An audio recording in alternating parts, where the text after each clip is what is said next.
platform Merdeka Mengajar. Baiklah, untuk mempersingkat waktu, saya langsung saja ya Bapak Ibu.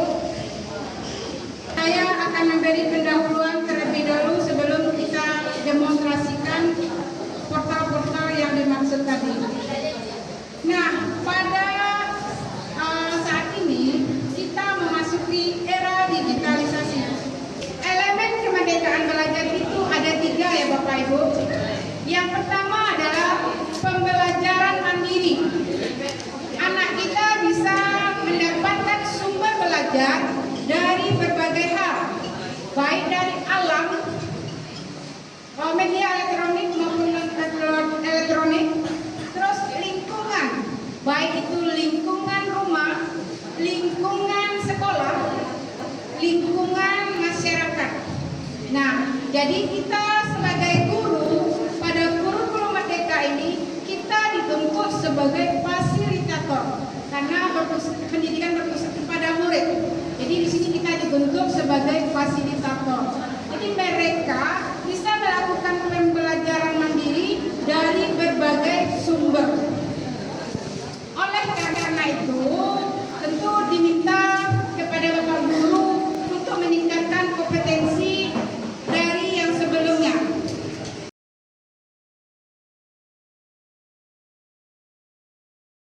Kemenristek sebagai inovasi pembelajaran di era industri 4.0 yang bisa dimanfaatkan kita sebagai guru, sebagai murid juga, dan selanjutnya bisa dimanfaatkan juga oleh stakeholder yang berhubungan dengan pendidikan. Jadi semua yang terlibat dengan unsur pendidikan bisa memanfaatkannya. Apa-apa saja yang ada pada portal rumah belajar? Yang pertama adalah fitur utama di rumah belajar, fitur pendukung rumah belajar, dan sumber belajar lainnya.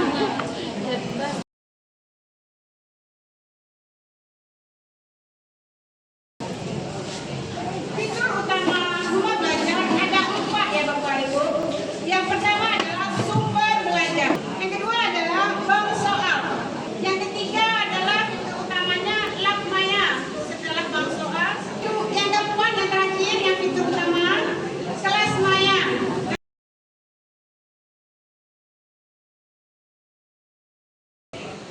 Saya login menggunakan belajar ide.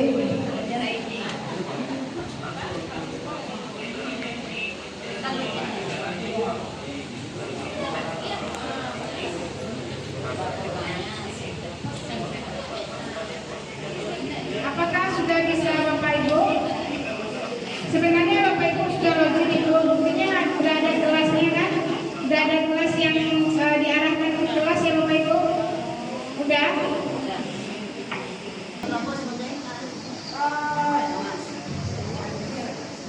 Tadi kan tampilannya cuma ke situ sebagai guru.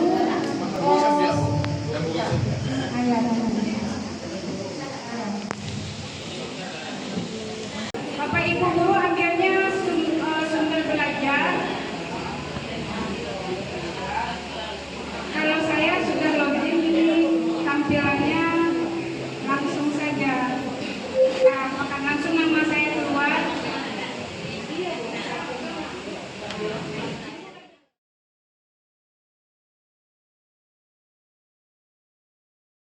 Kurikulum Merdeka dirancang sebagai bagian dari upaya Kemenristek untuk mengatasi krisis belajar yang telah lama kita hadapi. Apalagi dengan keadaan COVID-19 yang kemarin ini menyebabkan pendidikan kita down. Pendidikan kita mutunya rendah karena keadaan COVID. Nah, wilayah kita berbeda-beda. Ada yang bisa online, ada yang tidak. Nah, jadi harapan Menteri Pendidikan, Bapak Ibu bisa menggunakan nantinya platform yang sudah lama diciptakan, yaitu rumah belajar, portal rumah belajar, dan yang baru sekarang untuk kurikulum Merdeka Mengajar, belajar ya Bapak Ibu, itu ada platformnya, Bapak Ibu, PMM namanya.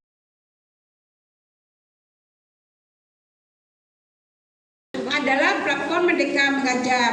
Nah, platform Merdeka Mengajar ini dirancang sebagai platform edukasi yang menjadi teman penggerak untuk guru dalam mewujudkan profil pelajar Pancasila. Diluncurkan ke seri 15 yang seperti yang saya tampilkan tadi Bapak Ibu ya, ke-15 episode ke-15. Siapa tahu nanti ada ujiannya Bapak Ibu, ada ujiannya yang episode 15, yang penting kita tahu aja lah. Guru penggerak tadi 5, platform Merdeka Mengajar 15, yang 19 endingnya Bapak Ibu, rapor pendidikan. Ya, itu saja cukup kita ketahui, yang lain tuh nggak usah kita ingat lah.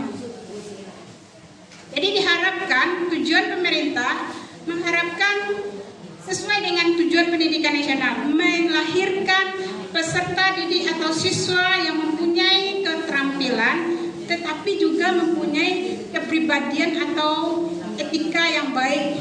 Kalau orang yang berkepribadian baik masuk ke dalam suatu kawasan diterima ada Bapak Ibu. Tapi kalau yang hebat kepribadiannya baik belum tentu diterima. Ya, belum tentu ya Bapak Ibu. Jadi istilahnya itulah tujuan pendidikan nasional kita.